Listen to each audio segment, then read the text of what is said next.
Hello everybody, this is Gregory with how I lost over 100 pounds and I've kept it off for 30 plus years. But there should be no hesitation in your weight loss and maintenance. Today I'm going to talk about some tips what to do after a long vacation to get back on task. Now before we begin, if you need help with weight loss, contact me through the Clarity FM link found here in the episode notes. Also check out my website, Naturopathic Earth, which has hundreds of articles and recipes, my books, and if you appreciate my content, there is a link for PayPal. So I'm finishing up my trip to Europe. It's 9 days, including the travel. And I made a concerted effort to walk a lot. I did not bring my workout stuff. I wasn't going to run. I mentioned in a couple of videos about holidays that sometimes I do run if it's a short thing, or if I'm staying, like if I'm going to spend 3 months in a place or a month, I will bring out my workout stuff. But typically I pack very light. Even when I travel to Europe, I just carry on. I go very light. I take, how many days do I have? Okay, that's how much underwear and shirts, and then I just rotate 3 pants. So on this trip I took 3 pants for 9 days. Okay, call it dirty, call it what you want. But I did walk, and I made a concerted effort. The minimum amount of days, or the minimum amount of miles that I walked was I think 5. Most of the days was 8 to 11 miles a day, just walking around. In Venice, of course, you can walk through most of the islands, but I did have to take the water buses a decent amount to get to some of the sites. But I did not exercise as much as I normally do. I normally do an evening walk, a morning walk, and then my typical cardio, and then alternating with strength training. And I did eat not as well as I normally do. I normally break my fast at 3 with nuts and some dark chocolate, and then eat a regular meal for dinner. Here I broke my fast earlier because I wanted to enjoy Italian food. So I probably broke it around 1. And then I would eat pasta, like in Venice I ate the black ink squid pasta, which is pasta with the ink of a squid.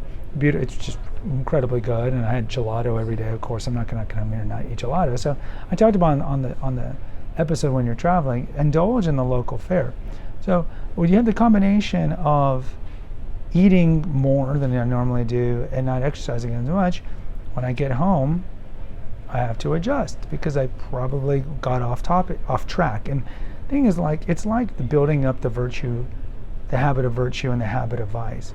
It takes daily efforts to build up this credit, and if you it's easy to backslide. So if you've built up credit and you've worked so much time and effort to build good, let's say, eating habits, good exercise habits, then it's harder to slide. But when you start sliding a little, then you're like, I don't need to eat well. I can break my fast earlier. I can not work out. Then it's easy to slide back. So normally when I go back, I biohack more. So I'll go back to, I'm not going to do OMAD or 1 meal a day. I'll go back to 3, but I'm certainly going to eat cleaner, eat better, eat more fruits and vegetables. I can't tell you, I didn't eat any fruits on this trip. I mean, there's like a tomato if I eat a caprese salad, but I mean, as a whole, there was very little fruits and vegetables on this trip. So I'm going to try to eat more produce and just no more ice cream, because I don't typically eat ice cream. And I'm going to go back to doing my workouts. And my workouts, I'll probably at the beginning do a little stronger, do a little harder, do a little more on the cardio time. And the lifting won't be as hard because of 9 days of not lifting, it is going to affect me. So I'm not going to push that because I've never had an injury and I don't want to get an injury. But when you do get back from long trips, it does behoove you to really go back to the strict regimen that you've grown accustomed to, and even go even stricter.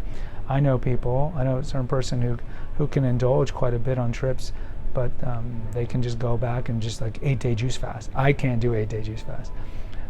But they're kind of like feast or famine. I'm not saying feast or famine is necessarily a good thing, but the point is, like, when you get back, you need to be cognizant that yes, I did indulge, which is normal on an international trip, but don't let it create an avalanche of I'm just going to start indulging when I get home. No, you got to hit the books, as they say, like with studying. You got to hit the books and go back to your normal regimen, and if anything, do it even better. So if your sleep wasn't that great when you travel, especially internationally, because you're not used to your bed, make sure you're getting your sleep, reduce your stress, just eat better for at least a week, and definitely go back to your workouts, and if anything, do your workouts stronger.